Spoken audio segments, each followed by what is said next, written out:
could have their licenses revoked, but he'll let the FCC chairman decide. Maybe their license should be taken away.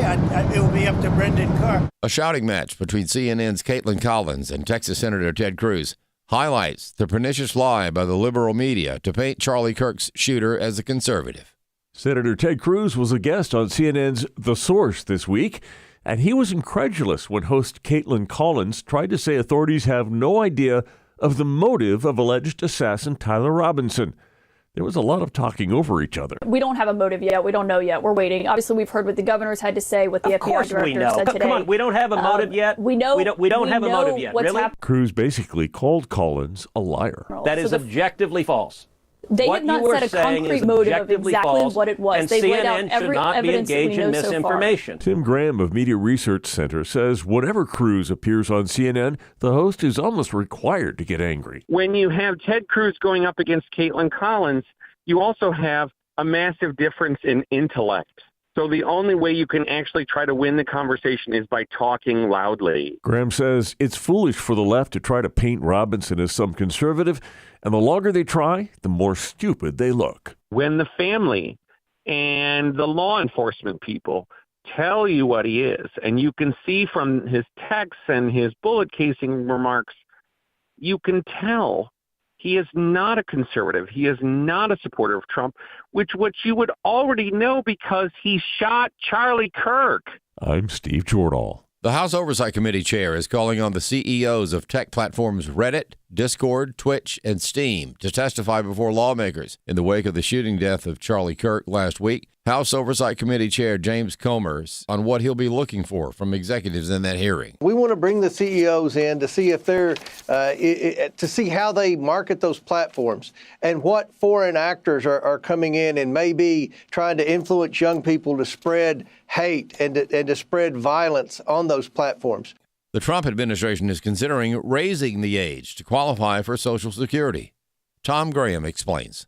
Social Security's two main trust funds are projected to reach insolvency on a combined basis in 2034. That's according to Social Security Administration Commissioner Frank Bisignano, who tells Maria Bartiromo of Fox Business they're looking at potentially raising the retirement age for benefits. I think everything's considering. He also warned if trust funds are tapped out, the program would face an automatic benefit cut by law. Lawmakers work to fund the government ahead of the September 30th shutdown deadline. Democrats countered Republicans' bill that would fund the government until November 21st. House Speaker Mike Johnson says the Senate Minority Leader isn't legislating in good faith, saying his part's bill is a temporary solution until both sides can work out a more complete bill. We offered a totally clean, short-term CR to get that job done. Chuck Schumer saw that. He returned a counteroffer that is filled with partisan wish lists and poison pills and demands. And authorities say they have found remains they believe are Travis Decker, an ex-soldier wanted in the deaths of his three daughters in the mountains of Washington State. More news online at afn.net and the AFN mobile app. I'm Rusty Pugh. God is at work, and he's calling his people to rise in truth. Truth Rising is a powerful new documentary from Focus on the Family and the Colson Center. See how ordinary Christians choose courage in a culture that needs truth. Watch Truth Rising today and find out how you can become an agent of restoration and hope. Visit truthrising.com today. That's truthrising.com. This is Trivia Friday. The number to call with your question or your answer to a question is 888-589-8840. Ahoy, and good morning, esteemed professors. They can't take boats or something? I guess they could, but then they wouldn't be in a trivia question, though. That's true. That was Yosemite Sam. I think you got the wrong play, Ed. And welcome. It is Trivia Friday. Ed Vitagliano sitting in for Tim Wildmon today.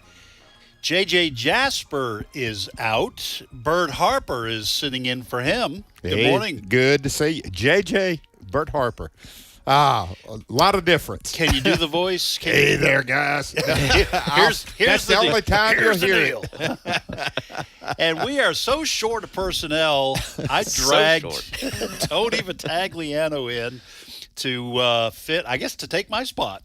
Good morning, Tony. Good morning. Good morning. I got to say, I've been on the show all week, and I'm the most nervous I've ever been. For Trivia Friday. For Trivia Friday, Yeah. So, Yeah. First time here. Well, Glad that's to be here, funny. Alex was on Exploring the Word, okay? Alex took 4 days, serious stuff. Friday, Bert Harper comes on. Does that tell you a lot, guys, right? Well, listen, you bring energy. You bring energy and great questions. So, now we're going to find out what Tony brings. That's why he's nervous. Yeah. JJ did text me this morning. He said he wanted me to make mention of where he was. He is currently traveling back from Alexandria, Louisiana. He did the Senla Pregnancy Centers banquet last night. He said it was a huge success. Nearly 800 people in attendance. Lots of AFR listeners, JJ said. A lot of people came up to him, said how much they enjoyed Trivia Friday. We'll see if they can say that after this show. He said the pro-life community in central Louisiana and South Mississippi was participating.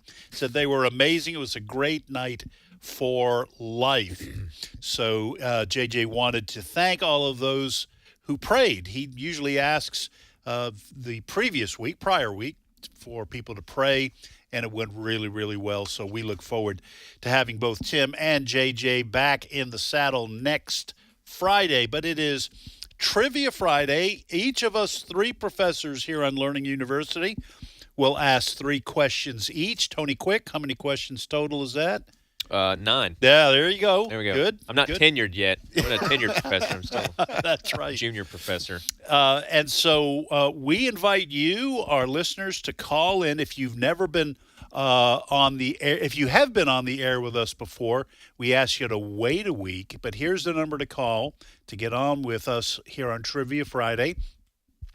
It is 888-589-8840.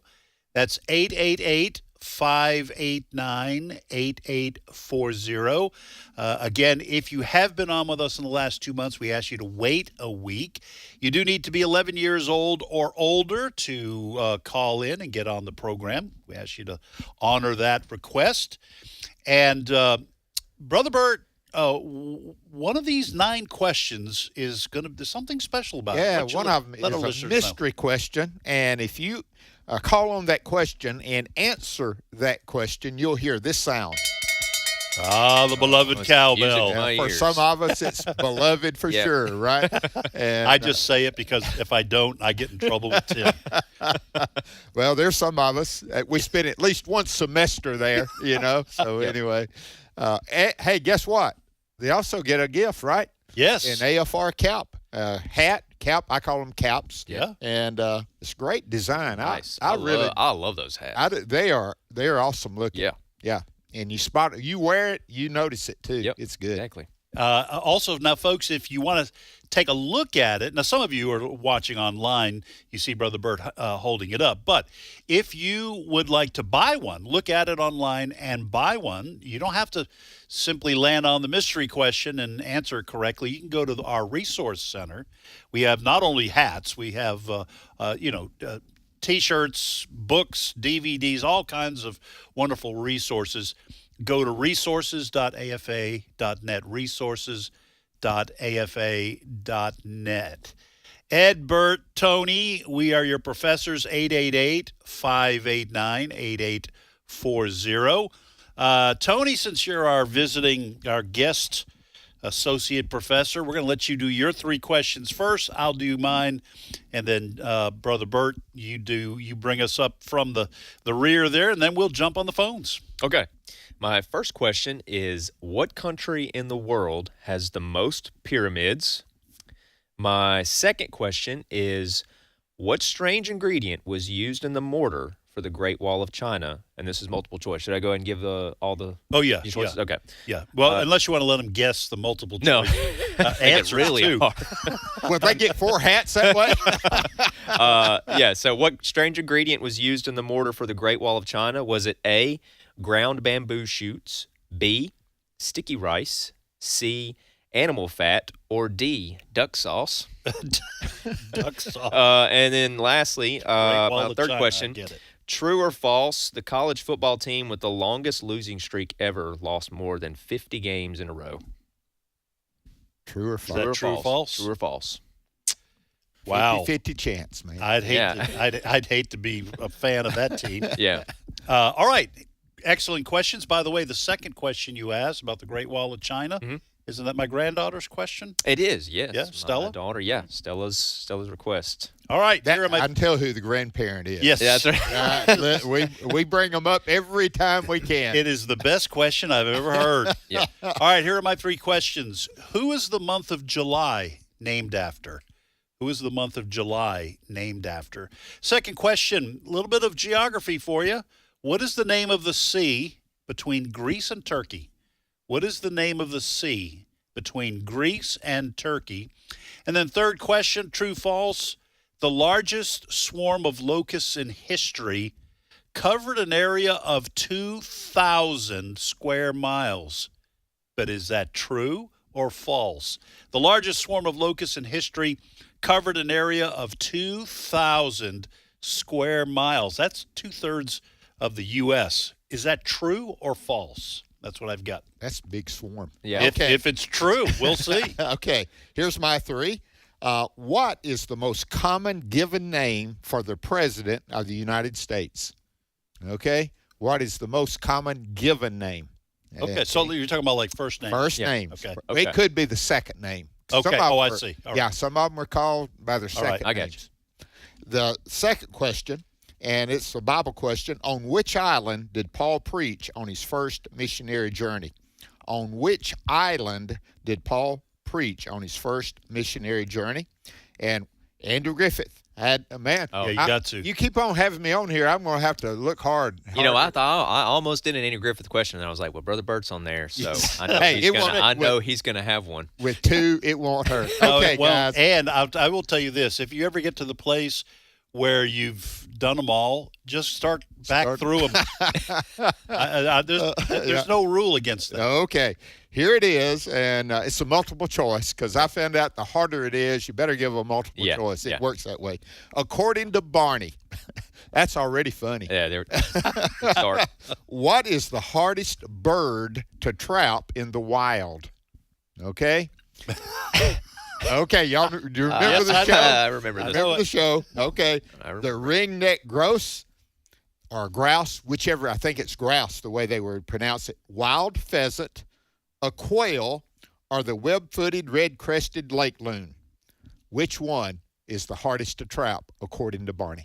Okay. I just want to say one little thing. This actually happened. I got my haircut yesterday, and I know the ladies there, good church ladies, Christian women, and one of them asked me. Now, I'm embarrassed that I forgot the real biblical answer to this. She said that one of her new grandchildren, just born, they named him Asa. And she said, wasn't Asa a king in the Old Testament? And I told her, I said, well, I think so. I said, I'm embarrassed I can't answer that. I think so. But I can tell you definitely who was named Asa, and that was the bank guard in the bank on the episode of Andy Griffith when Barney was trying to get him a little bit more secure. So I said, you could take the meaning of that any way you want. I know Andy Griffith better than the Old Testament. So, all right.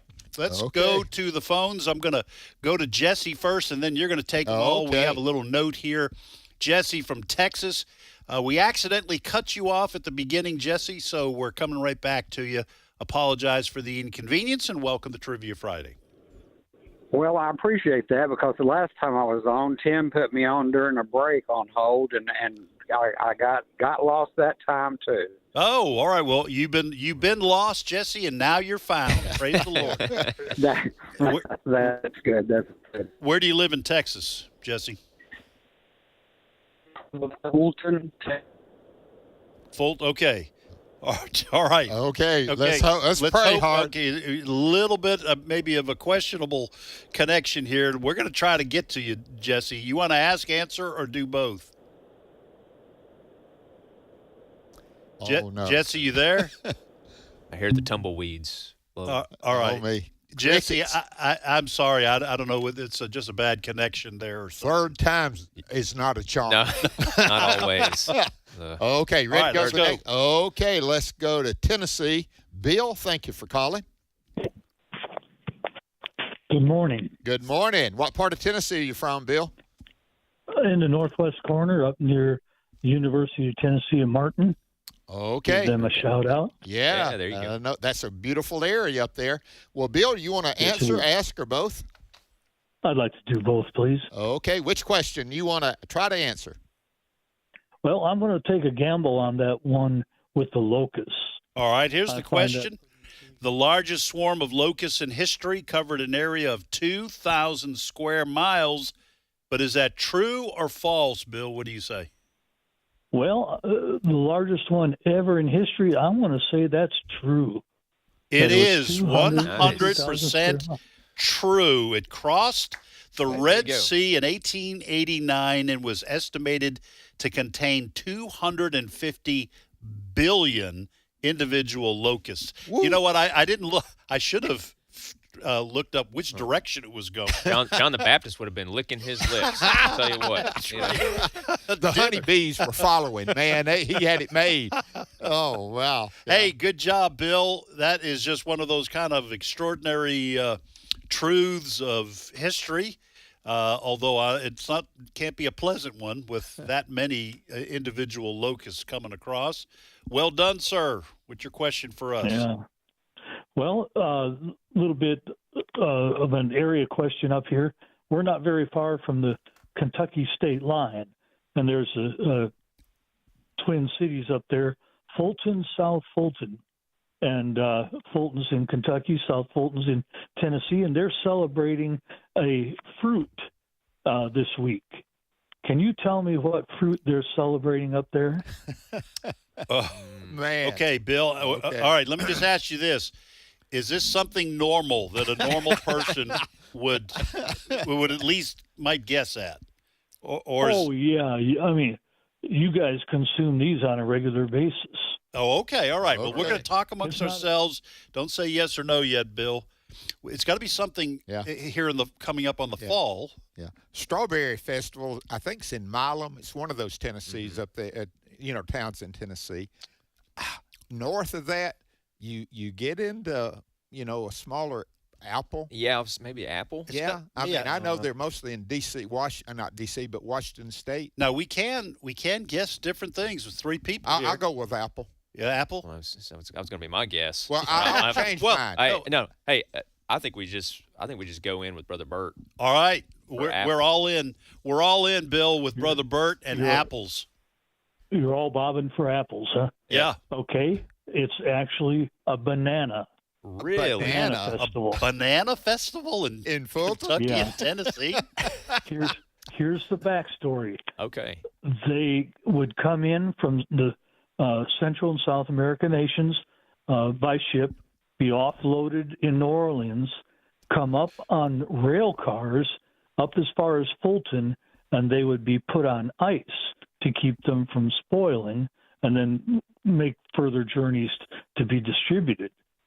So Fulton, South Fulton was an area where they would make their stops. So that's where they grabbed onto the banana to go ahead and have. Everybody's got to have a festival, Yeah, that's well, right. I got one wish. I hope y'all don't slip on it. Oh, Bert. Oh, here we go. J.J. Jasper. Hey, Yes, you got it. That's true. Okay. And you're even sitting in his Here's chair. the story. hey, look at the boy. Yeah, that's all right. One other little side note. Each year, to go along with the festival, they make a 1-ton banana pudding. And give it Okay. away free. All right. Okay. So I got to ask how they serve it. Is it warm or is it cold?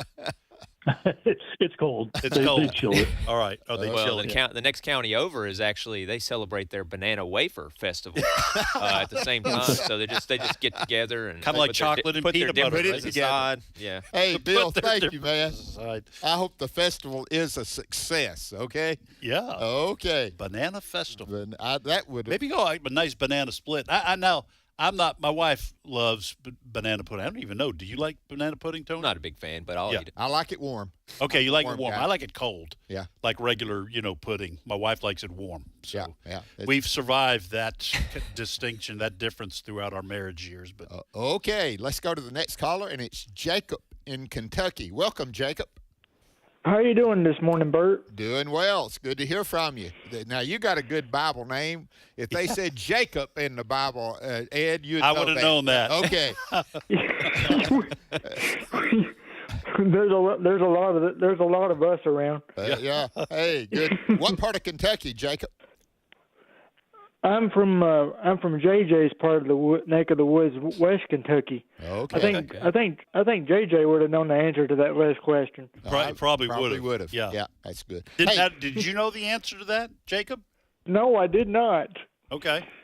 I did not. But I would never JJ guess would. in a million years that it'd be bananas. That's right. But hey, Jacob, you want to ask, answer, or do both? I can do both. All right. Which one you want to answer? Somebody's got a question about July. I want to try that one. All right, that's mine. Who is the month of July named after, Jacob? I'm wanting to say Julius Caesar, but I'm not entirely sure. But that's what I'm going to go with. Well, you are correct. It is Julius Caesar. Well done. Way to go. It'd be better than Caesar, the month of Caesar. They did a good job of picking the right name. Picking the right name. He was from the family of the Julii. Hey, so excellent job. Well done. I did not know that. I didn't know. I didn't. How about June? Is that his wife? No, that wasn't Julius Caesar's wife. But let me ask you, August is what's the month of August? I think that is Caesar Augustus. Okay. Yeah. So there's a trend there. Yeah. Well, listen. His pet dog was named September. Yeah. Come here, Sep. All of our days of our week, a lot of them, the months are named after historical and even false gods. Thursday is Thor's day. So I guess in heaven, if there's days of the week, we'll get different names. So Hey, Jacob, you got a question for us? Yes, I'm going to bring this one back to see if anyone remembers. This chapter of the Bible was written by Nebuchadnezzar. All right, we're going to talk amongst ourselves here. Okay, so this has got to be like Daniel chapter 4 or something. Has to be 3, maybe 3. Yeah. Chapter 2 is like the statue, the dream of the statue. But then Nebuchadnezzar. one of them is Nebuchadnezzar talking about what he did and what happened to him, and he came back. Which one was that? Was it chapter 3? I think so. Yeah. Okay. I know. I yield to Brother Bert and the two pastors in the room. Well, I didn't know who Asa was. All right. Well, we're going to go Which one is it, Jacob? Daniel chapter 3. Which one did you say, Brother Bert? I'm going to, to be different, I'll say 4. Okay? We'll go with it that way. You were correct. 4? All right. Now hang on here a second. He changed right at the last second. Thank you, Ed. I said Daniel 4, and then Bert said Daniel 3, and I went with Bert, and then Bert switched to 4. That's the equivalent at the auction. Oh, $40 and 1 penny. Yeah, the last second. Yeah. All right, that Jacob, that's an excellent trivia question. It is awesome to see what he did, but then how he reverted back and what God did. Right. It is an amazing story. It is. All right, before we get to another question, why don't we go ahead and reset the questions? I got to put 2 in because I've had 2 answered. So Tony, give your 3 questions. I'll toss in some, and Bert, and then maybe we can fit in one more question before the break. My first question is, what country in the world has the most pyramids? Next question, what strange ingredient was used in the mortar for the Great Wall of China? Ground bamboo shoots, sticky rice, animal fat, or duck sauce? And then true or false, the college football team with the longest losing streak ever lost more than 50 games in a row. Wow. All right, I've had 2 questions answered. So one of my original questions is this. What is the name of the sea between Greece and Turkey? Here's a question I'll add. Which part of the brain deals with hearing and language? Which part of the brain deals with hearing and language? And then third question, what is the only mammal that can actually fly? What is the only mammal that can actually fly? Okay, here's my 3. What is the most common given name, first or second name, not the last name, for the President of the United States? What's the most common given name? On which island did Paul preach on his first missionary journey? Andy Griffith Show. According to Barney, what is the hardest bird to trap in the wild? A ring-necked grouse, a wild pheasant, a quail, or a web-footed red-crested lake loon? Okay. All right. I remember that episode. And you laugh when you remember Yes, it. I do. Right. Well, let's get one last caller in before the break. Matt from Texas. Thank you for calling, Matt. Oh, you're welcome. How are you guys? Doing great. You want to answer or ask or both? I'm going to do both. Okay. Which question you want to take on, man? I think it's the one. I'm going to try the one about Paul. Okay. On which island did Paul preach on his first missionary journey? Well, I got a 57-year-old mind, but I'm going to try to remember. I think it's Cyprus. That is correct. Good job. Way to go. Now, let me give you a little history. He and Barnabas went there. They were on the first missionary journey. That's originally Barnabas' land from Cyprus. Oh, I didn't know. Yeah. You read that, and when he comes. And then when the second missionary journey, they split up, Barnabas went back to Cyprus with Mark. Oh, and okay. So it's a great history there. Yeah. It is. Absolutely. Going Great. back to his own people. Yeah, going back. His home Barnabas wasn't going to give up on his home. No. Right. And Paul would go back to Troas several times too. Yeah. So that tells you something about home. It draws you to it. Yes. It really does. Hey, what's your question for us, Matt? It's going to be an Andy Griffith question, but one. Right. Tony, you did a great job this week filling in, and they need to have you on more. Oh, you're very kind, Matt. Thank you. You're welcome. So my question is, the episode where the Darlings first, how many hatfuls does it take to fill up the radiator on that old truck? Oh, that is That is a a great question. great question. At the town fountain. Yes. Which was illegal. Because there's a whole dialogue Yeah. that he's having. Yeah. Was it with Andy? Is The whole- Andy? Yeah. Yeah. Oh. I want to say 3 just for writing consistency. I'm going to go 7. I'm gonna go 3 since Bert did me And then- wrong. You're going to change it right before him. I'm going to go 4. Yeah. So what do we? What's the answer, Matt? It's going to be 11. 11? Wow. 7-11. I should have known it, guys. 11 Wow. hatfuls.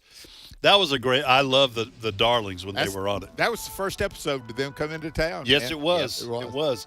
Was that the one where they were hiding out in the motel? I think going up and down the road. The hotel, I should say. And Asa is on Andy Griffith Show, by the way. Yes, I've heard that name somewhere before. Hey, Matt, thank you, brother. Appreciate it. And that was an excellent question. God bless you, Matt. All right, folks, we're going to take a short break. And when we come back, more of Trivia Friday.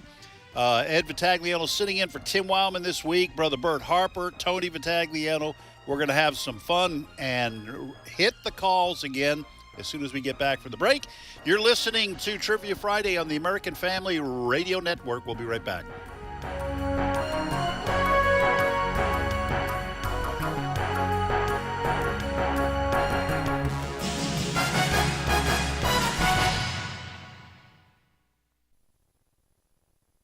It's my turn. Here is your host for My Turn, Don Wildman. Have you ever watched one of those long freight trains go past? Some of them seem like they are a mile long, don't they? I once counted 114 boxcars on one of those long ones.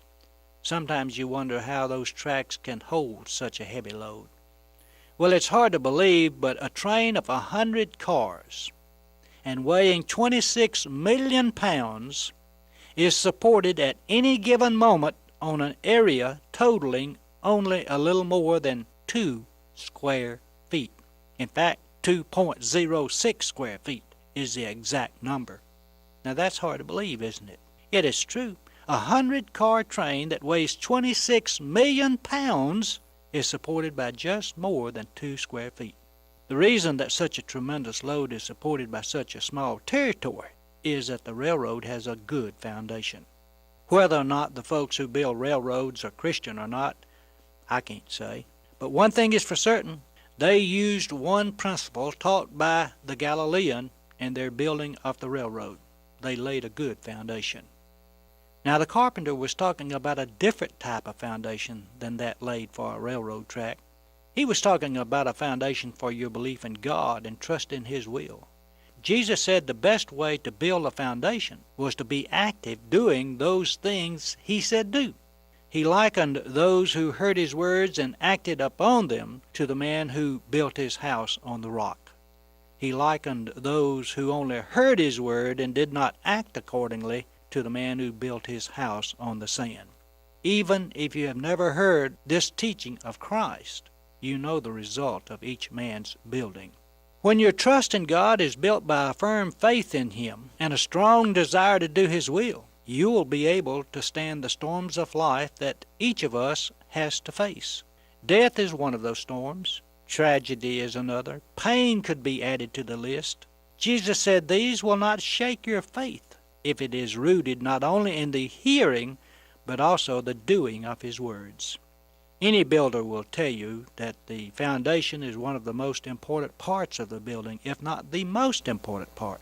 For if the foundation isn't strong, the rest of the building is in danger and probably will suffer damage if put to a test.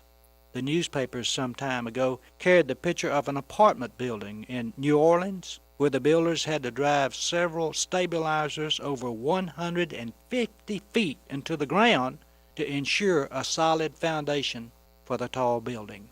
Now, Jesus taught that we should have a solid foundation for our lives also.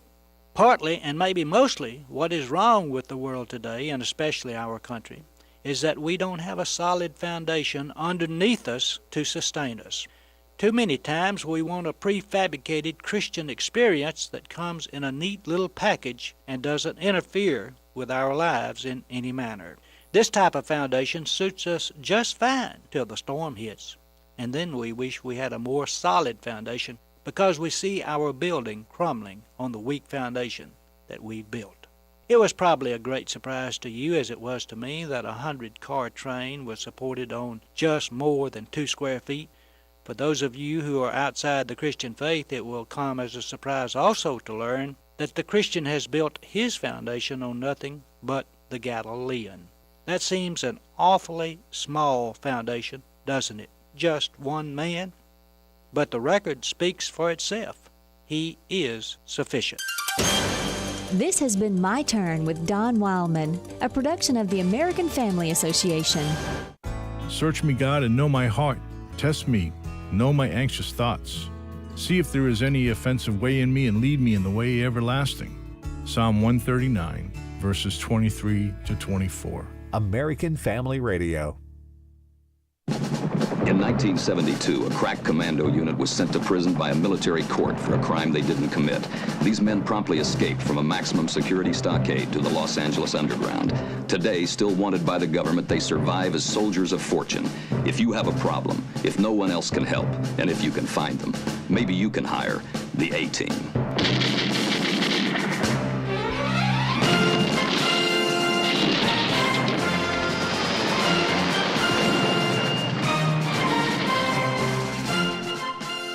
All right, we come back with unrestricted violence and warfare, explosions and gunfire. When you have 3 boys, you watch that show and hope it doesn't rub off. Yeah. The irony is I'm from the B team, so I'm not even the A team. The A team, the B team.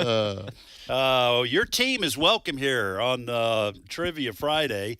By the way, I was just going to say, just from a radio point of view, That's a great voice. Doing doing that open for the A-Team, and that's the original one, I guess. Was it from the 80s? When was that? Brent Creeley. It would have been the 80s because that's when my boys had been that age. Mr. T, right? Yeah, Mr. T, Hannibal, Face. Mm-hmm. I watched it with them. Well, yeah, you had a. All right, Brent, what's 83 to 86. 83 to 86. Okay. Yeah, those kinds of shows, I'll just make this comment, we'll move on, but those kind of shows, 3 years it aired every week. It was a different, crisis. Other people shooting at them that can't hit the broadside of a barn. Right. And they make it through every one of those situations. But they weren't quite as good as MacGyver, though. I mean, MacGyver was a one-man. That's what I used to watch. Yeah. Yes. MacGyver.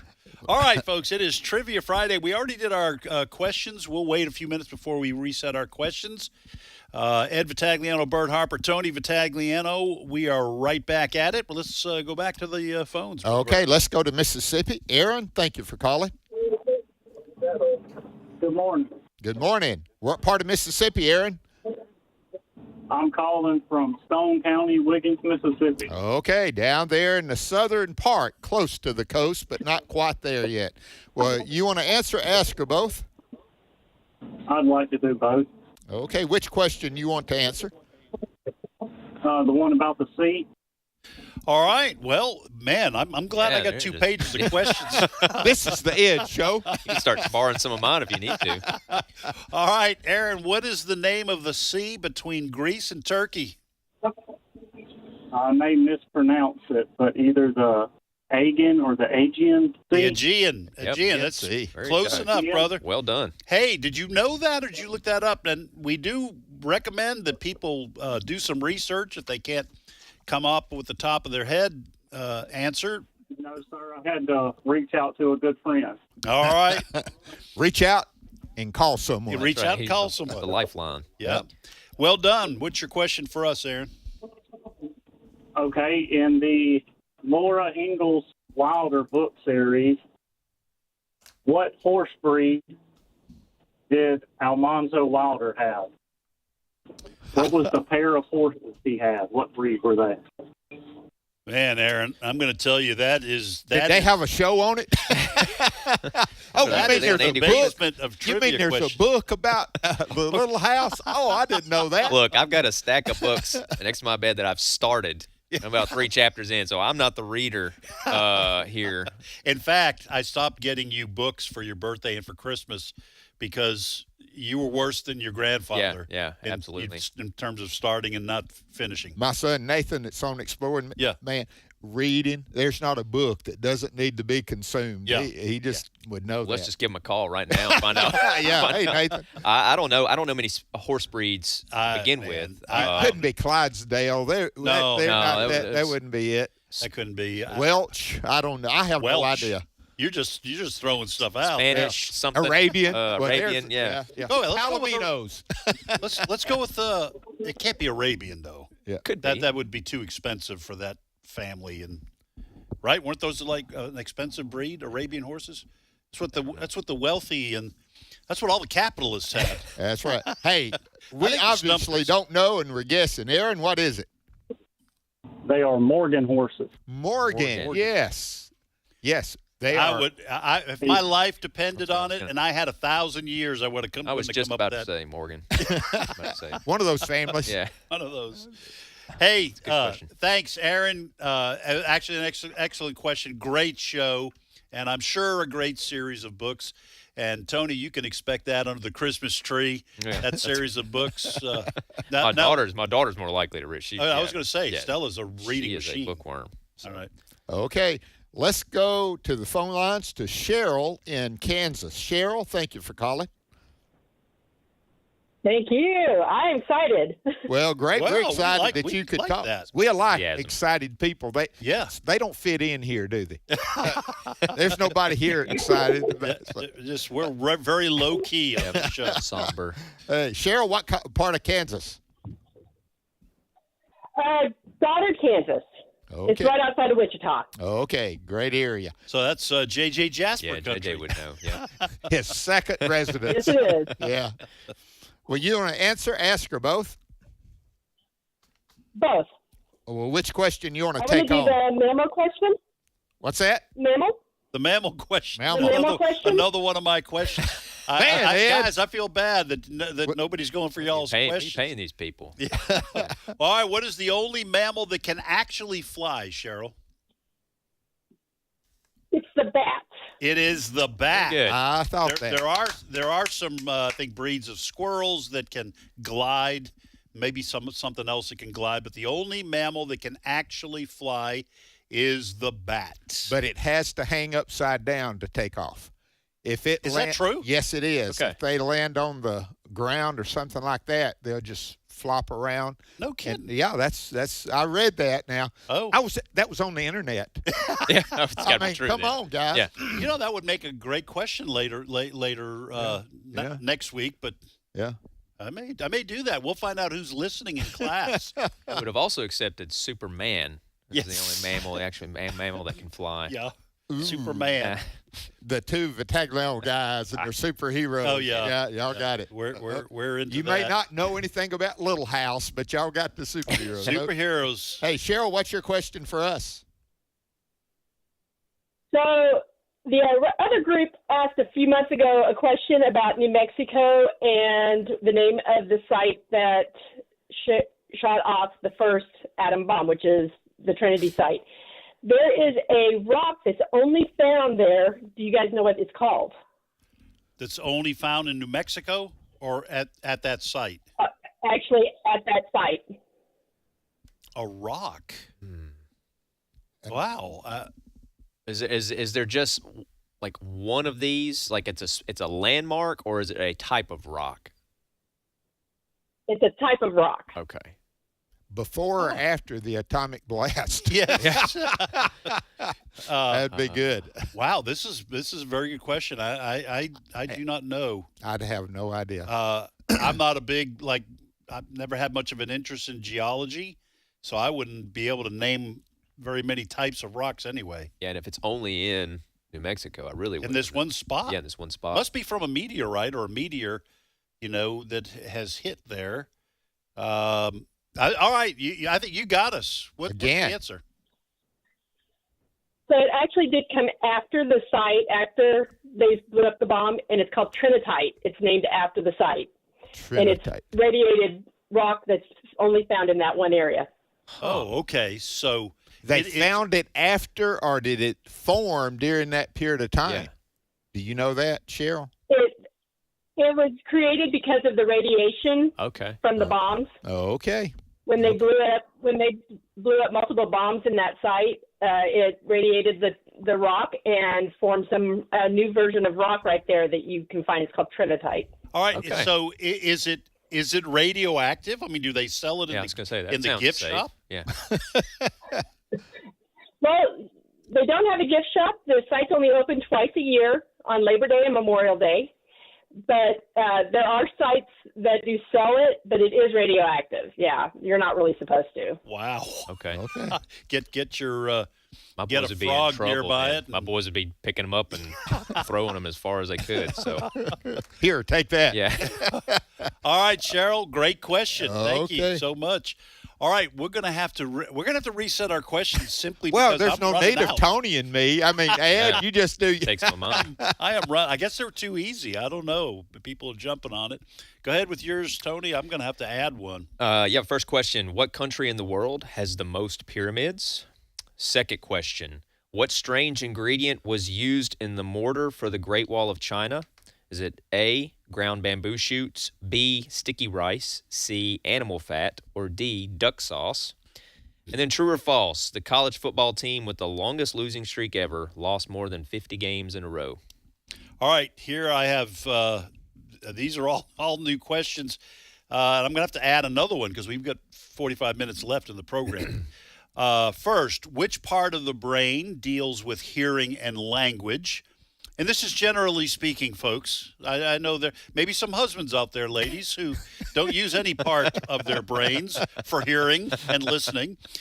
Which part of the brain deals with hearing and language? Second question, in terms of market share, what type of cheese is most popular in the United States? In terms of market share, what type of cheese is most popular in the United States? And then third question, what is the only continent without an active volcano? What is the only continent without an active volcano? Okay, here's three. I'll add one. What is the most common given name for the President of the United States? In other words, like his first name.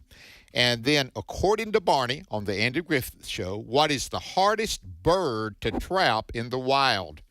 The ring-necked grouse, the wild pheasant, the quail, or the web-footed red-crested lake loon? And here is, I'm going to do a baseball question because it's getting, close to the playoffs. Yeah. World Series.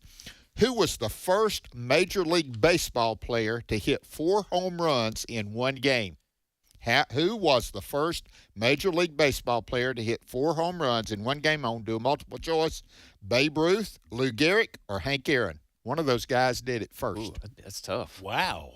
So it's not in the playoff game. It's just in the game. In one game. Okay. I did it because baseball's getting close to that time. Yeah, it's getting close to that time, and that means it is time for the Boston Red Sox to go on a slump and fall out of playoff contention, which is what they're doing now. Exactly right. Yep. All right, let's go back to, by the way, it's 888-589-8840. It is Trivia Friday. Let's go back to the phones, Brother Bert. Mark, thank you for calling from Texas, right? Yes, sir. This Mark. You got me? Okay, you're on, brother. What part of Texas? Hey, thank you. From Lubbock, Texas, West Texas out here. Way out west. Is it flat out that way? It is flat. You can see it's clear all the way to Plain View. I wonder why they called it Plain View. You can see Russia from your back porch, can't you? And then we got level land over here to the west of it. It is. Name's appropriate. Hey, Mark, you want to answer, ask, or both? Well, I'm going to try to do both. I guess I was going to take a stab at that area between the grease and the turkey coming up on Thanksgiving here, right before you drop that in the grease. But but let's go with the losing streak, the football. Let's go with the losing streak question. Yes, sir. Yeah, that is true or false. The college football team with the longest losing streak ever lost more than 50 games in a row. Well, I mean, I'm going to have to say true. That is true. Yes, sir. Woo! The team was Prairie View A&M in Prairie View, Texas. That's Texas. Yeah. So they lost 80 consecutive games from 1989 to 1998. Are they still playing? So, Mississippi State fans, look, it can always be worse. I'm just saying. 88 Thank you, Tony. games in a They row? lost 80 games, 80 games consecutive in a row. games. Wow. That's 10 years, a whole decade almost of losing. And so they were always on somebody's schedule for homecoming, weren't they? I bet they got tired of that. Yeah. Oh, hey, wow. Okay. Well, Mark, you got a question for us?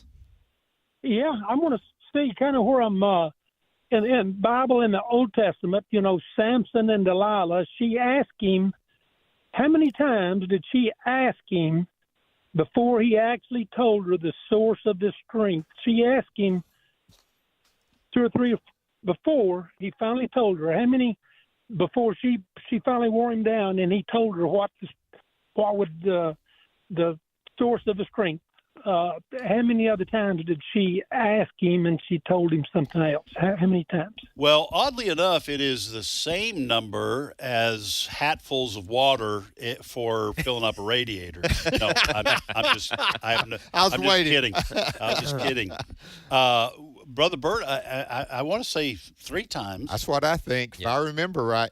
Now you're not going to change it at the last second. Hey, 3. A lot of Philistines lost their lives when he was pulling the wool over hers. So that's right. They said, "Okay, I think we got it this time." I know his strength. It sure wasn't in the brain, was it? No, it was not. No. The Philistines be upon you, Samson. Okay. Is there a connection here? Okay. All right. How about 3? We're going with 3, Mark. 3. Ding, ding, ding, ding. Oh, ding. there we you go. go. Yes, All right. yes. All right. He got closer and closer to the truth each time. Yes. Yep. You know, okay, far away, close, finally told the truth. And Samson is stereotypes are often not fair, okay? But he was the stereotypical jock. Okay, when we talk about guys who are good at sports, but not necessarily good at thinking. Yeah. He was an Old Testament jock. That's good. So make that into a sermon. The Old Testament jock. Yep. Preach the sermon. That'd be good. Just not necessarily the sharpest knife in the drawer. You see that Philistine? I'll throw him over the mountains over there. Okay. Hey, Mark, no thank doubt. you, man. Appreciate that. Well, let's stay in Texas and go to John. John, thank you for calling. Good morning. Good. Well, what part of Texas are you from? Conroe. Conroe. Okay. Right. Yeah, man, all over Texas today. Do you want to answer or ask her both? I'm going to do both. Man, people have been taking all the answers Well, that I thought I might know. They But like I'm Ed, just that's gonna all do- I got to say. People really like Ed. I'm just telling you, this Okay. is rough because I like having questions left over for next week to kind of get started. I'm in a bad way this time. Okay, John, which question are you going to try since all of yours' favorites have been taken? I'm going to take a shot at the POTUS most common name. Okay. It's you, Brother Bert. What is the most common given name for the President of the United States? This is just a guess. I'm going to say John. Well, not quite. I'll put it this way. John comes in second. I was with John from Texas. Yeah. I was going to also guess with John, but this is very interesting. It's the second one. I'll tell you the number. There's 5 Johns. I hadn't listed them, but the other one has 6. Beat them out by 1. Okay. Yeah, Okay, well, really did. Yeah. Very interesting. So, but that's a good guess. I'll tell you.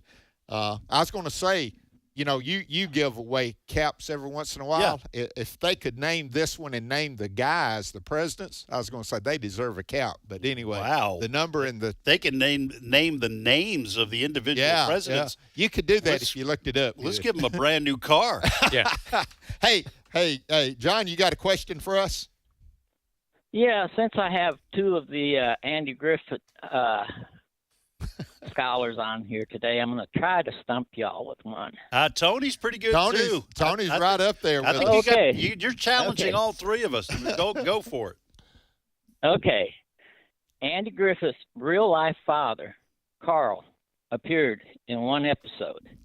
Do you know the episode? Was it when they were at the club? What's the name of the club that Barney was so excited? Esquire? Oh, yeah, the Esquire Was Club. he one Yeah. of the guys in the Esquire Club? That's a guess, but I'm guessing because it would have to probably be in a crowd, not individually. All right, It was not in a crowd. Oh, by himself? Oh man. Well, okay. He walked by. Okay, it was in the episode "The Farmer Takes a Wife." Yeah. And okay, Andy and they set the girl up on the fence. You mean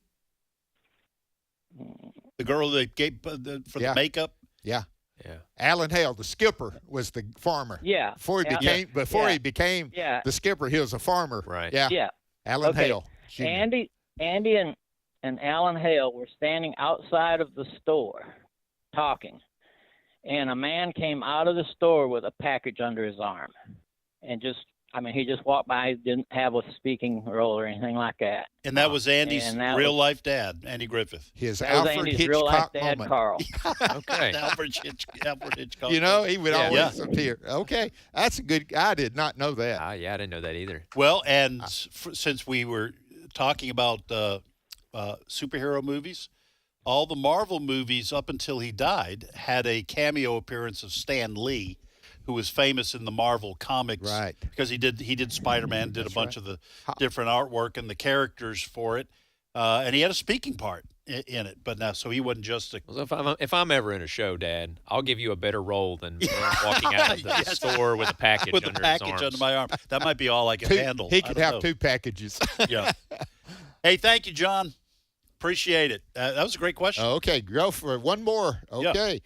Julie in Iowa. Julie, thank you for calling. You're welcome. Yes. What part of Iowa? Bluegrass. Bluegrass. What a great name. And not for Kentucky, but in Iowa. Way to go. Okay. Well, you want to ask, answer, or both? Answer. Okay. Which question you want to take on? I'm going to try the Barney. Okay, here it is. According to Barney, what is the hardest bird to trap in the wild? Now, I'm going to ask you, do you want to try it without the multiple choice, or do you want it with the multiple choice? I'll try without. What is it then? My guess is quail. Oh, me. No, it is not quail. But you did make it easier for the next person to guess. I know, because now I know for sure. I know what it is now. Yeah. Well, it'll make it a little easier for somebody else. I tried to be fair. Yeah. Hey, listen, when you hear it, you all I got to say, you'll want to go and watch that. That's a great episode. It's that good. And I'll tell you something else. It is it's one of the best episodes in the Andy Griffith Show, demonstrating the heart and compassion of the people of the town. Oh, it does. Because they don't want Barney to be humiliated, and they help him out. He does that enough on his own, and so you need some help. All right. Hey, Julie, thank you so much for being a listener. And great try. You did make it easier for somebody else. Okay. Was it a quail? Now, let me go back real quick. Was it a quail that was caught and cooked? Wasn't that a quail? Because it's the episode I'm thinking of. Didn't he had the I'm trying to remember. B had cooked. What was? Oh, okay. A chicken, and Barney even. That's what it was. Andy gives it to Barney. Yeah, gave it to Gomer. Gomer. Yeah. Said they cook faster they cook faster on the campfire. I mean, because Barney was shocked that the trap actually had worked, and he said, "Well, gee, it sure cooked up awfully fast." No, that was a great moment, and Gomer was all in helping out his buddy. Gomer was all in, man. He helped him out. All right, folks, we are going to take a 5-minute break for news. You're listening to Trivia Friday. Ed Vitagliano sitting in for Tim Wildmon today. I'm joined by Bert Harper and Tony Vitagliano. And 5-minute break for news, and we will return.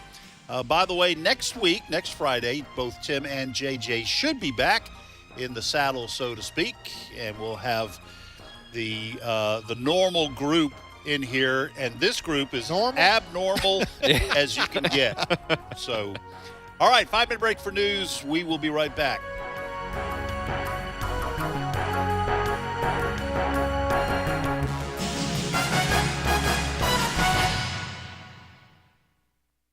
The views and opinions expressed in this broadcast may not necessarily reflect those of the American Family Association or American Family Radio. Faith, family, freedom. American Family Radio. All God asks of you is faithfulness. Headlines in USA Today. Did you see it this morning? All the odds against us. Faithfulness is the word. There's a place for you on the battle line.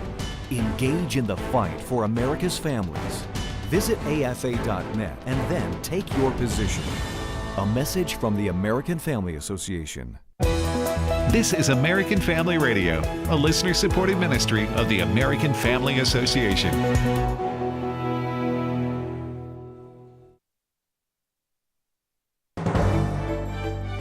American Family News, I'm Rusty Pugh. Dozens of protesters, including multiple politicians, were arrested Thursday after they tried to inspect holding rooms at an ICE facility in New York City. Chanley Painter reports. That group staged a sit-in to demand access to the ICE office. ICE sources claiming officers had to secure doors with locks and zip ties after protesters pushed to enter, chanting from outside the facility door. And meanwhile, downstairs, a separate group of protesters blocked ICE vans from leaving the facility. Overall, 71 protesters were arrested, including New York City Comptroller Brad Lander, 2 New York State senators, and 9 New York State Assembly members. DHS has confirmed the building had to be put on lockdown because someone called in a bomb threat. Police in Washington state announced Thursday they believe they found the remains of Travis Decker, who's accused of kidnapping and killing his 3 daughters earlier this year. Chelan County Sheriff Mike Morrison says police are still waiting to confirm the identity of the remains. We do feel pretty confident that there's a high probability this is him, just based off the clothing, some other personal items that we found on scene. ABC decided to pull Jimmy Kimmel Live off the air due to remarks Kimmel made suggesting that Trump supporters were capitalizing off the death of conservative activist Charlie Kirk. The FCC suggested that ABC's broadcast license was at risk due to Kimmel's comments. FCC Chairman Brendan Carr shares his views on the situation and the importance of public interest obligation. We're going to continue to hold these broadcasters accountable to the public interest. And if broadcasters don't like that, simple solution, they can turn their license into the FCC. There's other things that we can do with it that would serve the national interest. And the House Oversight Committee chair heard testimony from former White House Chief of Staff Jeff Zients behind closed doors Thursday, where lawmakers inquired about former President Joe Biden's use of the auto pen and his mental decline. House Oversight Committee Chair James Comer says the former president's son was involved in major decisions. We believe he was the main user of the auto pen. He also said that Hunter Biden was there present in discussing a lot of the pardons. Comer questions whether or not the former president was even aware of every document signed by the auto pen. Republicans allege aides took advantage of the former president's mental state to enact their own agenda. Texas Governor Greg Abbott has signed House Bill 7. Chris Woodward has more. The law aims to protect women and their unborn children from abortion drug traffickers who illegally mail the drugs into the state. Texas Right to Life pushed for the law, so did Life News. Editor Stephen Erteld says thousands of abortion pills are trafficked into Texas every single year. And of course, that undermines the pro-life laws that they've passed to protect babies from abortions. So here's what the law does. It basically allows Texans to file a suit against all of those companies that are selling abortion pills to Texas from out of state. There could be fines up to $100,000 in violation, and anyone can file a suit. Somebody who is a woman who has been injured by the abortion pill can file a suit. A father whose baby was aborted could file a suit. Anyone in the state can file a suit for damages. And the goal here is if enough lawsuits are filed, these illegal abortion companies that are selling pills from out of state and even out of the country in some instances, they might be able to be shut down. Governor Abbott signed HB 7 into law on Thursday. Alliance Defending Freedom said the state of Texas is setting an example. And finally, a pair of brothers from Texas spend their time helping their community. Janice Dean explains. Daniel and Martin Hernandez both work full-time, but when they're not on the job, they're helping their community. The men offer their services like mowing the lawn, clearing the driveways, a sidewalk, and patios, or power washing. Martin says you never know what people are going through, but a simple act of kindness can brighten a day or change an outlook. The brothers began their mission several years ago, doing paid outdoor jobs with their dad. They met a client who told them she couldn't afford her medical bills, and that's when they decided to start doing things free of charge for people who couldn't afford to pay them. Daniel and Martin are now well known through their community and have so many fans. They say they do it because it makes them feel good to do good. More news online at afn.net and download the AFN mobile app for your Apple or Android device. I'm Rusty Pugh. I'm Dr. Ray Rooney. The mission of American Family Association is to inform, equip, and activate individuals and families to strengthen the moral foundations of American culture and give aid to the church, here and abroad, in its task of fulfilling the Great Commission. AFA aims to evangelize the lost and disciple the believer. Thank you for standing with the American Family Association as we seek to stop the erosion of godly values. This is Trivia Friday. The number to call with your question or your answer to a question is 888-589-8840. Now, back to more Trivia Friday. And welcome back. Final segment of Trivia Friday. Ed Vitagliano, Bert Harper, Tony Vitagliano. The bleeding has stopped a little bit on my questions. I haven't had any answered in a while. I'll just give you mine afterwards. You can have those for next time. I've had 4 questions answered. So we're going to go ahead and reset our questions. Maybe we can get a reset a little bit later on, maybe about 20 after. But let's, Tony, go ahead and reset the questions that you've got. Yep. I'll go then, Brother Bert, and we'll come back to the phone lines. Yeah, my first question is, what country in the world has the most pyramids? Second question, what strange ingredient was used in the mortar for the Great Wall of China? The A, ground bamboo shoots, B, sticky rice, C, animal fat, or D, duck sauce. And then kind of bouncing off of Brother Bert's president's question, who was the first U.S. president to live in the White House? Oh, good question. Good question. All right, here are my 3 questions. Which part of the brain deals with hearing and language? Second question, in terms of market share, what type of cheese is most popular in the U.S.? And then third question, what is the only continent without an active volcano? Okay, here's my 3. 2 of them they've tried and hadn't been answered. Right. So, okay, what is the most common given name for the President of the United States? And it's not John. It is not John. And this is the one, according to Barney, what is the hardest bird to trap in the wild? It's not a quail, okay? I'll give you the 3. Red, the ring-neck grouse, wild pheasant, or the web-footed red-crested lake loon. And then the third one, baseball. Who was the first Major League Baseball player to hit 4 home runs in one game? 22 players have done it in all the years of Major League Baseball. But who was the first? Was it Babe Ruth, Lou Gehrig, or Hank Aaron? Great. That's a great question. Okay. I don't know the answer to that. I'm looking forward to finding out. Okay, let's go to Louisiana. Hartwell. Hartwell, it's good to hear from you, man. Thank you. Yeah. Well, you want to answer or ask her both? Both. Okay, which question you want to answer? The cheese. Okay. All right. In terms of market share, what type of cheese is most popular in the U.S.? What say you, Hartwell? American cheese? No. It should be. You're asking my opinion. It should be. It should be America first, but that is not the correct answer. That's a good guess, though. Okay. That's a good guess. Good guess. Can I ask a question? You sure go right can. ahead. There are 5 states that has an Abbeville in them. I live in Abbeville, Louisiana. Name the other 4. It has an Abbeville? Abbeville? Yes. One of them's Mississippi. Don't look it up now. Don't cheat. No, Okay. we don't. We won't cheat, or at least we won't tell you. But Oxford, no. right outside of Oxford is So Abbeville. Mississippi is one? Mississippi. Yeah. I bet Alabama does. Seems like I've seen it. Aliceville or Abbeville. I won't say Alabama. Okay, Mississippi, Alabama. Texas, they got so many towns. Surely they'd be in there. You know what I mean? Yeah, and then how about California for the same reason? Yeah, same reason. All That's right. our 4 Mississippi, guesses. Alabama, Texas, and California. Wrong. Okay. Okay. Thank you, Hartwell. give us the 4. Give us the 4. South Carolina, Georgia, Alabama, and Mississippi. Okay. Right there in the Yeah, South. All right.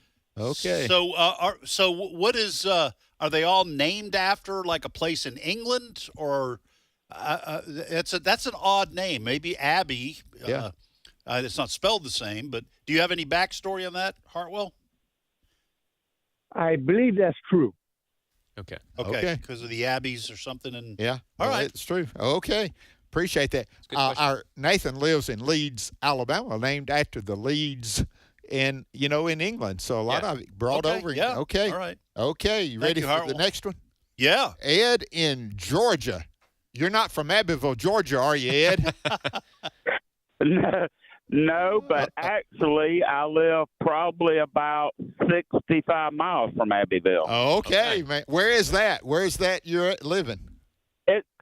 Abbeville is in the south central Georgia, and I live in southwestern Georgia. Okay. Well, all I want to say, whenever there's an Ed on the show, is 2 Eds are better than 1. Yeah. It's my one Ed joke. Here we go. So, And I will say I'm not Mr. Ed because I'm not as smart as a horse. Yeah. Okay, all right, fair enough. All right, Ed, you want to ask, answer, or do both? Answer. All right, which one you want to answer? The Great Wall of China. All right. Right. Yeah, No, so he's got that it, is, man. what strange ingredient was used in the mortar for the Great Wall of China? Was it A, ground bamboo shoots, B, sticky rice, C, animal fat, or D, duck sauce? It is B, sticky rice. That is absolutely correct. Is it Yes. sticky Way to go, rice? man. Sticky rice, yeah, they would use that as an agent to kind of bond the mortar. They had plenty of it around, so they're like, we got to find something to do with it. That's great, good job. All right, so let me ask you a question here. Is this a reason why sometimes if I eat sticky rice, I kind of get a bloated feeling afterwards? I don't know. Or I can't account for that. It may be the amount. if you could use it in mortar, maybe you should be eating it. Stays with you a long Start time. sending shipments of it to the southern border. Ed. Build our thank own you, Great man. Wall of China. Okay. Take care of South Georgia, okay? Yeah, thank you, Ed. Okay. Let's go to Mississippi, and it's Samuel. Samuel, thank you for calling. Howdy there, folks. Well, Howdy. where do you reside in Mississippi? I am in today I'm actually in West Monroe, Louisiana, but I come from Bogue Chitto, Mississippi. Yeah, Bogue Chitto. Listen, I'm an old high school basketball player, and back in the day, Bogue Chitto had some great basketball teams. Really? Yeah, a long time ago. But anyway, that's another century, literally. Literally. Okay. Hey, Samuel, you want to ask, answer, or both? I'd like to do both. Which question? Well, I was going to try and answer the Great Wall of China, but I think I'm going to go with the president's question. Okay, here it is. And it's not John. You remember somebody's tried that one. What is the most common given name for the president of the United States?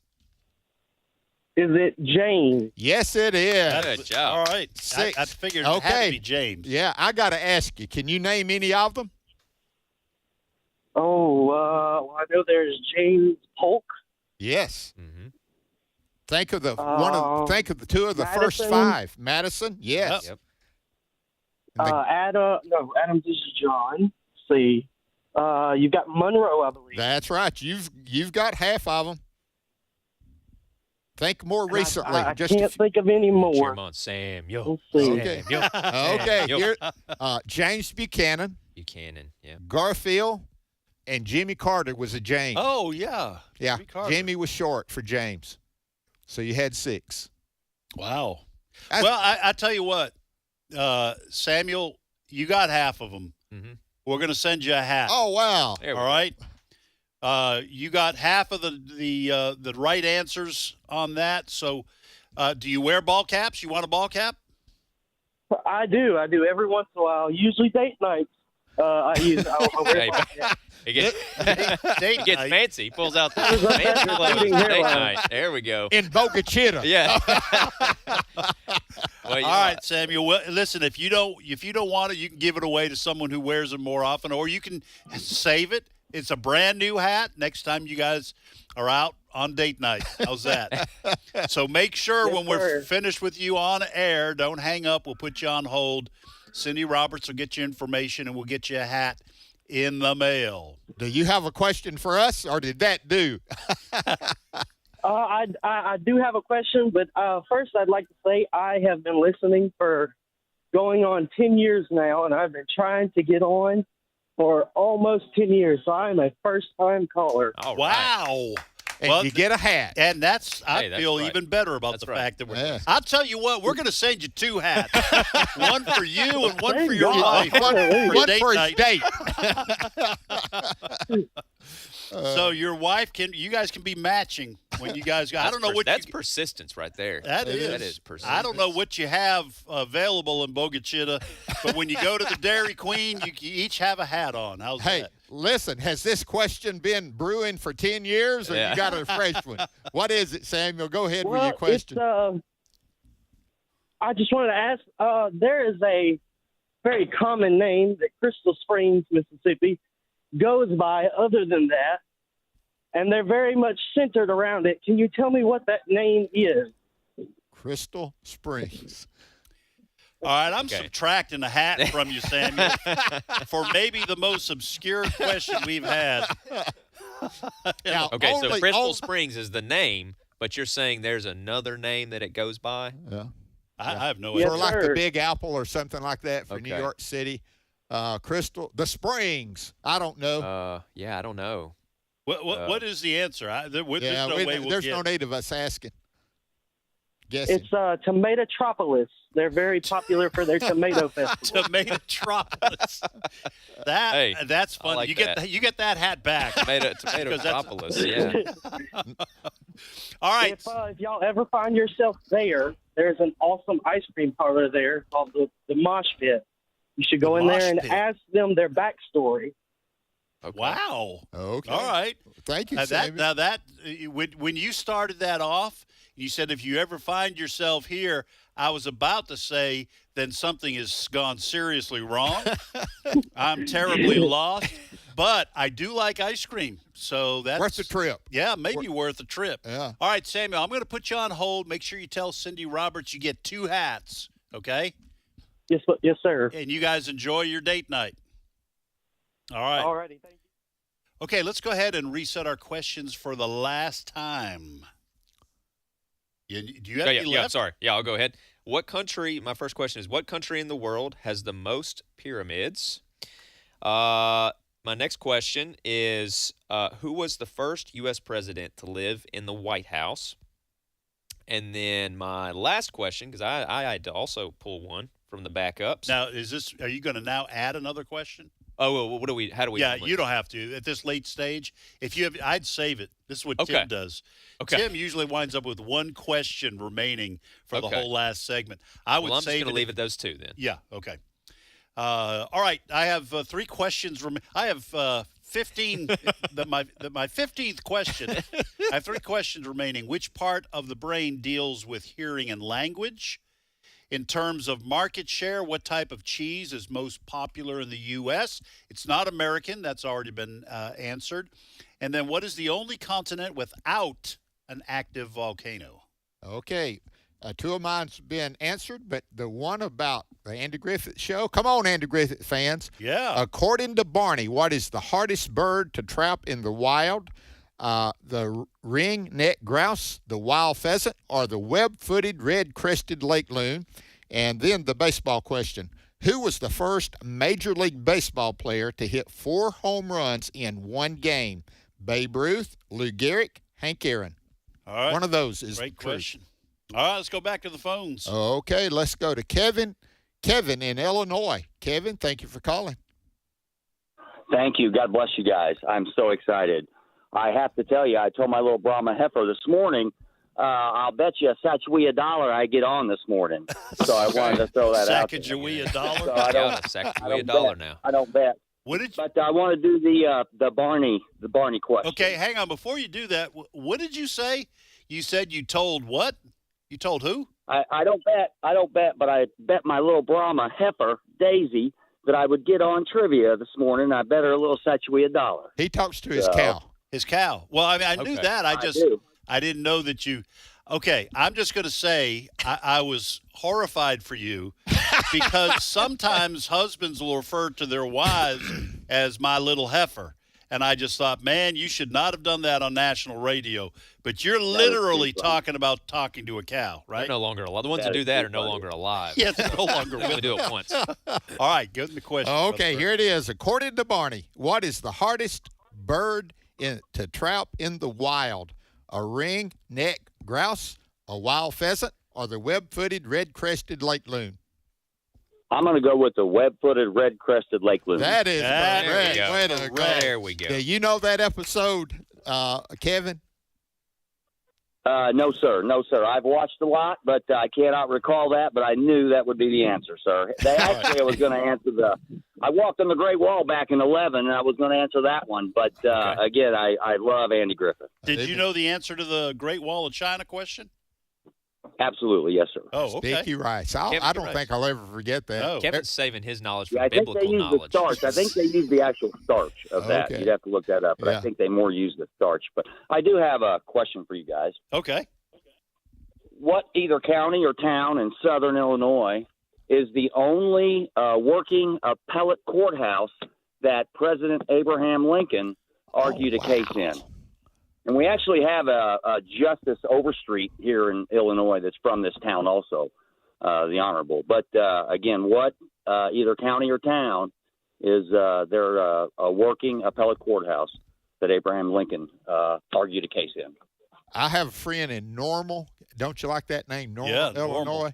I'll just, since I know that town, I'll say Normal. That'd be Normal, Normal, right? Illinois. Normal, Illinois. Man, I have no idea. A county, he said town, so it Or wouldn't be like Springfield or anything, would it? So I don't know. That's in the central part. Yeah. He said southern. Oh, he said southern. All right. I don't know. This is when we need Tim. Effingham. We need There's Tim with his knowledge of geography. Unless it's normal. I think you stumped us, Kevin. No. Mount Vernon, Illinois. Mount Vernon. Mount Vernon. Okay. Illinois. Yeah, okay. So that still has the same courthouse that Abraham Lincoln argued in? Appellate courthouse still working. There's a bronze statue of him outside, and a lot of kids take their prom pictures and stuff there. But absolutely, it's still a going concern. Yes, sir. All right. Mount Vernon. Wow. Amen. Okay. What- Well, thank you, Kevin. That was a great question. It really was. And appreciate it. Thank you. Okay, let's go to Texas and talk to Orban. Orban, thank you for calling. Good morning, folks. Good morning. Yeah. Hey, Orban. I was not going to call in today because my phone was completely out of battery. But right before it started charging. So I said I'm going to try it. So Cindy got me in. Okay. All right. Way to go. Well, Orban, where are you calling from in Texas? I'm between two little towns in East Texas. One is Van, Texas, where I live closest to, and the other one is where the big salt mine is, Grand Saline. Do you know where those are? I have, like I say, Tim needs to be here. I know it pretty good, but not like Tim. I like Tim. Yeah. Go ahead, Orban. We don't know, but we're glad you're there. Yeah. Ask, answer, or do both. Okay. I wasn't going to ask this question, but Tim's not there today, so he won't say, Orban, you've already asked that question before. So I want to ask a question about when I lived in Alaska, I was accused of causing an earthquake when I went into Baskin Robbins ice cream and ordered ice cream. Can you guess which ice cream I selected that caused the earthquake? Now, Orban, how in the world are we supposed to get that? You want us to guess what ice cream you ordered? Is this like a? Is this 30? It's like a riddle. It's okay. One of the Is it 31 flavors? Oh, I see. All right. Yeah, it's got to be one of the 31 flavors. Is there a earthquake? Well, I was trying to think of one that would be close to that. Rocky Road. Man. I have no idea. Alaska is I moose, order you know, mint chocolate chip. That moose I don't tracks. even look at other. I don't know. Pralines and cream, man. Pralines and cream. I mean, if I would expect the ground to open up if you ordered like cotton candy or something like that. That's just not a good flavor at all. The ground should open up and swallow the Baskin Robbins. Yeah, in Alaska. But, can you think of a good name, something like that? You know, shaken strawberry. I don't Orban, know. you're going to have to tell us, man. Okay, the B team guy got it. He said it. Can you say it again, B team man? Okay, so I said Moose Tracks. Rocky Road. Or Rocky Road. Rocky Road. Rocky there Road. It that is. was my Rocky first. Road. Yeah, Way to go. And good way to go, Tony. And what's the earthquake thing? I don't get that. Well, when I walked in, the girl said, "What do you have?" And as soon as I pointed to it and said Rocky Road, everything starts rocking and rolling. So we ran out. I said, "Let's get out of here. It's earthquakes." We ran out. When we came back in, she ran around, grabbed me. She said, "Did you know we were going to have an earthquake?" I said, "No, how would I?" And she said, "As soon as you said Rocky Road, it started rocking, and those windows start rocking, and the long stem plants are rolling." And next time I went in there, watch out. Watch your order. Watch out. Watch your order. Better be careful. Go in and order. It wasn't. After Orban. Did he have a question It wasn't he wanted a riddle. to answer? No, he said he just wanted to ask a question. Okay. All right.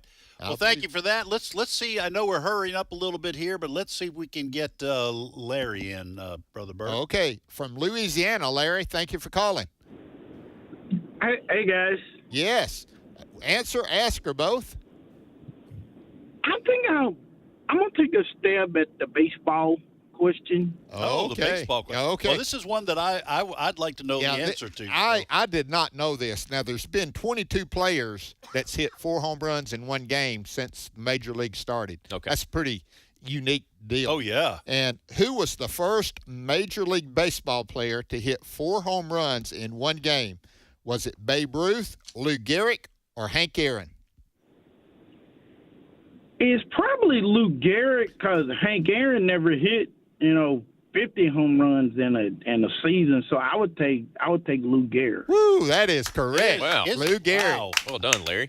Way to go. He did that, man. Lou Gehrig, the Iron, Yeah.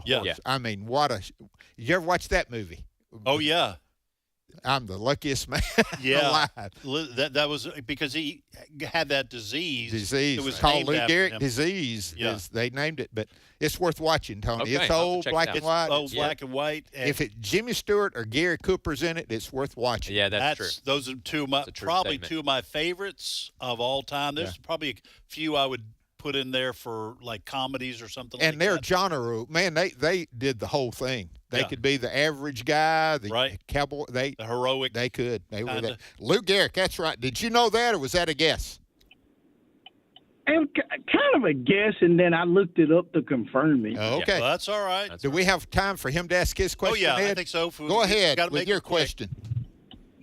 No, I didn't. I was just going to answer the Oh, question. wow. Okay, Larry. Thank It you, sounds man. like you got your blinker on somewhere. I hope you hadn't been driving while you do it.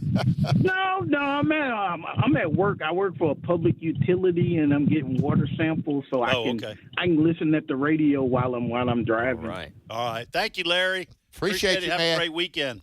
All right. Well, it's the time of the show where we give the answers to our questions that have heretofore gone unanswered. So, Tony, what you got left? Yeah, my question, what country in the world has the most pyramids? The answer was not Egypt, surprisingly. It was Sudan. Sudan.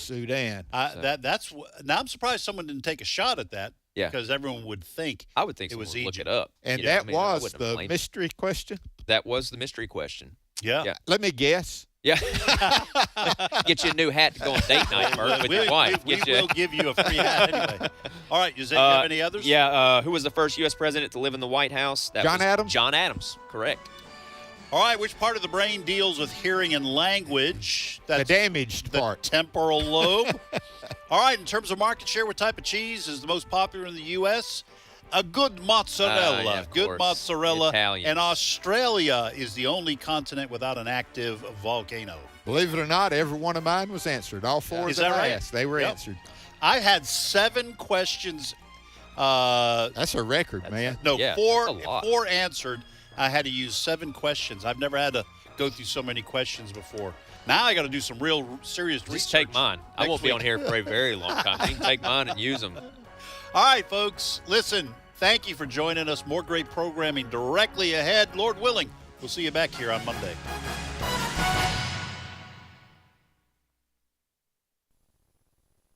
Hey, my name is Wesley Wildmon. And I'm Walker Wildmon. And we're brothers, and our family have been leading tours to the land of the Bible for more than 30 years. Coming up in March of 2026, we would love for you to join us